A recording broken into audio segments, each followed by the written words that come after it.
Une cinquantaine de jeunes du Parti libéral radical mettent la Suisse sans dessus-dessous. Ils sont à l'origine d'une votation. Faut-il supprimer la redevance audiovisuelle qui finance une soixantaine de radios et de télé, publiques ou semi-publiques? Le débat fait rage, notamment sur les réseaux sociaux. Bilag, c'est l'organisme qui collecte cet impôt de 450 francs suisses par foyer par an.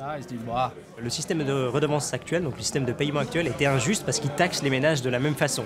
Donc qu'on soit riche, qu'on soit étudiant, qu'on consomme 10 heures de télévision ou jamais de télévision, on paye la même chose. Donc nous, la direction qu'on souhaite suivre, c'est plutôt quelque chose où chacun paye ce qu'il consomme, donc qui permet aussi à chaque citoyen, à chaque ménage, quel que soit son revenu, de faire ce qu'il veut avec les 450 francs qu'on lui rend. Donc notre approche est beaucoup plus sociale que le système actuel. Évidemment que si quelqu'un adore le foot et qui veut regarder 15 matchs par semaine, il devra payer plus cher que moi qui ne regarde jamais de football, par exemple. Donc ça sera adapté aux volontés et aux besoins de chacun.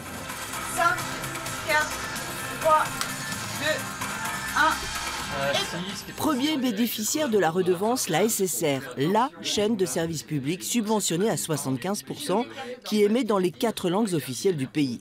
La SSR ou la RTS, qui diffuse en français en Suisse romande, sont-elles menacées? Non, répondent ceux qui veulent la suppression de la redevance. Elle propose des programmes de telle qualité que les téléspectateurs vont s'y abonner massivement. Laurent Verly, pourtant lui aussi du Parti libéral radical, prône le maintien de la redevance pour faire vivre les 4 langues et les zones rurales. Voilà. C'est aussi, et on le voit très clairement ces dernières années, un débat de plus en plus vif entre villes ou zones urbaines et zones périphériques ou zones de campagne.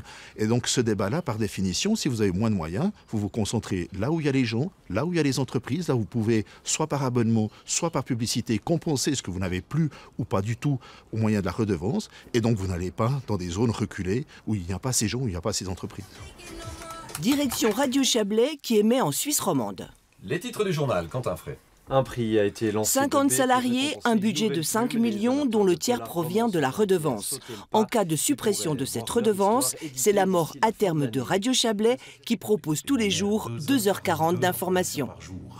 On sert à notre petit niveau à la démocratie, on sert à la pluralité de points de vue, on sert à avoir une information locale.